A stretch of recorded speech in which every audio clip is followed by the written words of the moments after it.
Good morning, Madam Chair, and good morning to all the esteemed colleagues and our resource speakers. First of all, I just wish to make a very short manifestation on the issue earlier. This representation could not relate to the cherished and long-standing tradition because this is the first term of this representation. Nonetheless, I understand that by that tradition, we're supposed to extend parliamentary courtesy, and by which we're not supposed to raise questions on the budget of the OVP. However, Madam Chair, I wish to ask the committee if we will be always submitting to this tradition, what happens to the constitutional provision on public office is a public trust, and that we should always be accountable to the people. While this representation differ to the wisdom of the senior members, I wish to manifest that I, and I hope along with the new breed of legislators, are inclined to honor the tradition, contrary to the manifestation of the Honorable Marcoleta.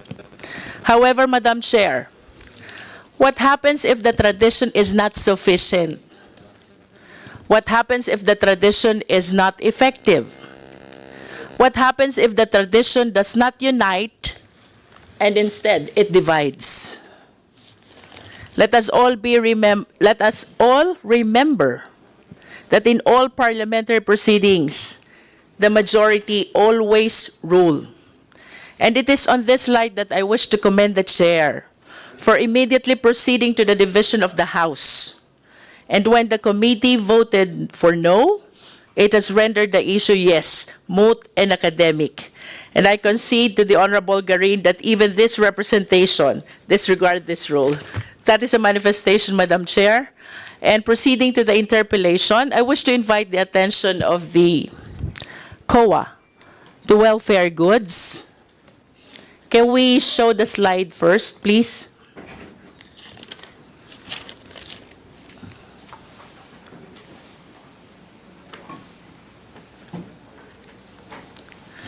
There are three. Yes, while waiting for the slides. Yes, Madam Chair. Indeed, the highest form of tradition in the House is the will of the majority. Thank you, Madam Chair. Salamat. But that was very enlightening, Madam Chair. The exchange of arguments. And proceeding, Madam Chair, I wish to state for the record that in order to address three social problems, problem on malnutrition, problem on poverty, and even problem on calamity response, the OVP launched the distribution of welfare goods program, as well as the OVP Kalusugan food truck. I hope we can show the slide.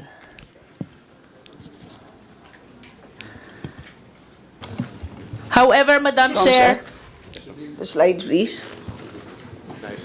regardless of how ideal and how good these programs are, there are rules that we need to follow. And I wish to invite the attention. The first slide, please.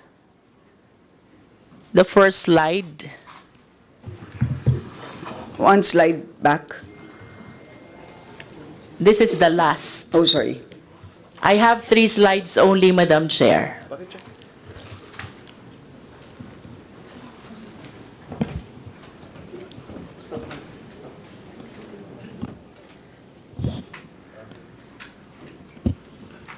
There. To address the problem on malnutrition, calamity response, and hunger, the OVP launched the distribution of welfare goods and Kalusugan food truck, and will laud this program of the Office of the Vice President. Nonetheless, Madam Chair, there are rules that need to be followed, and this is in line with the constitutional provision that public office is a public trust, and therefore we need to follow these rules. I wish to invite the attention of the committee to Section 123 of PD 1445. This is about the audit of government offices. Kailangan po natin ng internal control. And then we proceed to Section 124, PD 1445 again. The responsibility of the head of the agency to install the internal control. Now, I wish to go to the COA.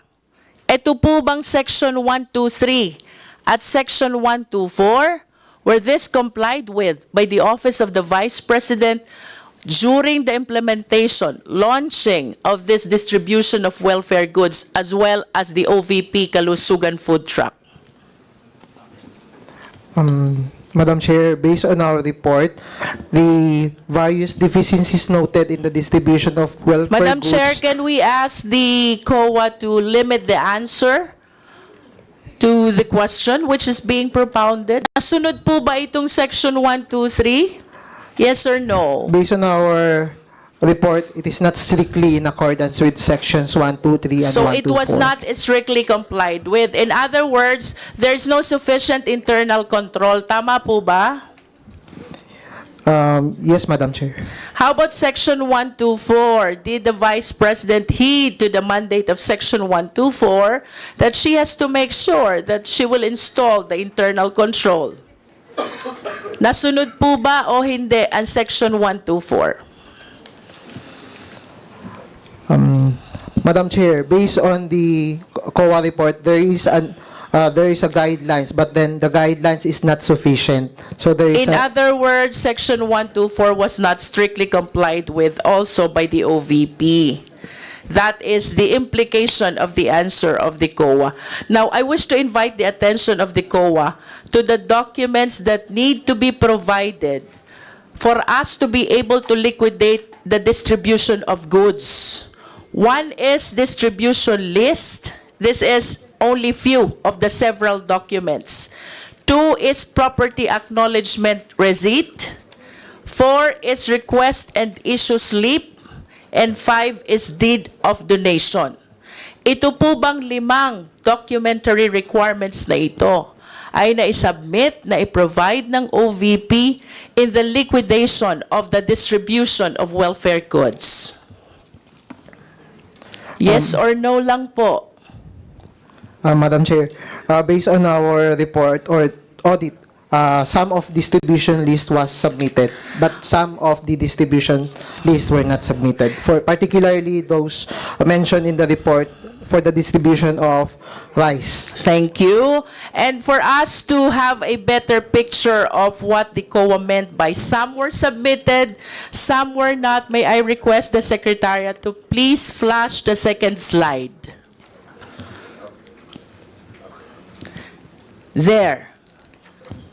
The report of the COA shows that 557,000 Pansarap buns dated October 5, 2023 has no proof of acknowledgement receipt. Does the COA confirm? Madam Chair, yes po. It also shows that 434,000 also Pansarap buns on December 14, 2023 lacks acknowledgement receipt of the school as well as proof of acknowledgement receipt. Does the COA confirm? Madam Chair, yes po. Can you please show again Does the COA confirm the 460,000 supply of rice? That there is no proof of acknowledgement receipt. This one is dated March 31, 2023. Does the COA confirm? Yes, Madam Chair. How about the 218,750 lacking in proof of acknowledgement receipt? This is dated March 31 also. This is also about rice. Does the COA confirm? Madam Chair, yes po. And ultimately, this one is really a huge amount. Malaking halaga po ito, Madam Chair. 62,774,000. Distribution of year-end food packs on December 29, 2023. Wala ding proof of acknowledgement receipt. Does the COA confirm? Yes, Madam Chair. In other words, Madam Chair, this is almost 65 million which were not properly liquidated with the COA. Tanungin ko lang po ang COA, Madam Chair. What do you plan to do considering the huge amount which are not properly liquidated by the OVP? Madam Chair, come again. What does the COA plan to do with the almost 65 million unliquidated amount?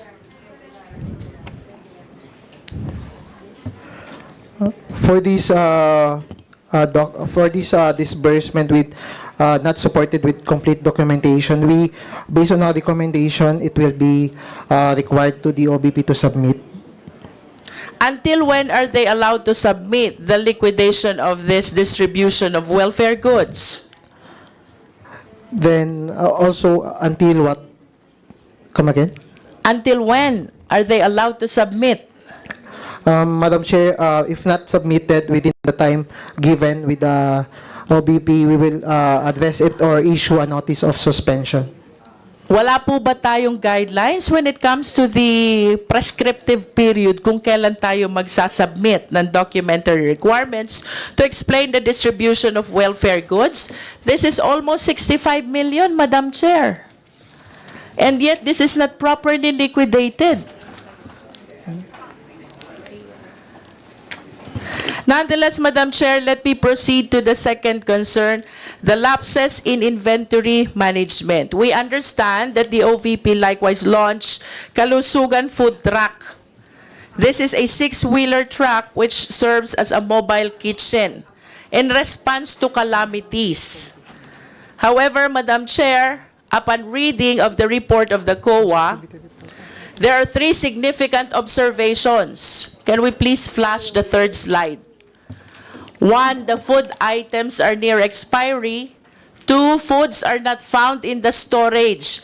And 3, they are placed in unventilated storage. Madam Chair, I understand that this is not a huge amount. However, I wish to invite the attention of the committee that this is the same observation that we had in the budget of the Department of Education, Madam Chair. So, I wish to raise the concern that ano po ba itong failure to account the distribution of welfare goods? Sana naman hindi. But I'm afraid that this might be another case of ghost delivery. How do we know that this is not really a case of ghost delivery? Let us be reminded by the controversy hunting the pharmaceuticals. And let us be reminded as well by the provision on malversation under Article 217. Finally, Madam Chair, regarding the lapses in inventory management, I think it is more prudent that we leave Kalusugan Food Truck to the management and implementation of the DSWD, which is the agency specialized on catering community service. And with that observation, Madam Chair, I hope that this will be not an incident similar to the one which transpired in 2015, kung saan may nadiskubre po tayong ibinaon na 500 sacks of rice because they were not properly managed. These are observations, Madam Chair, which the attention of the COA and all the concerned agencies I really wish to call. Thank you, Madam Chair. Salamat. Madam Chair. Yes, please. I may clarify. The PAR is the post-activity report was that is the lacking documents. That's not. Yes, that for the record, it is the post-activity report, not the property acknowledgement receipt. And may we know the significance of the post-activity report? The post-activity report serve as the proof that there is an activity happen on the distribution. Well, it is my humble submission, Madam Chair, that it is as significant as proof of acknowledgement of receipt after all. Thank you, Madam Chair.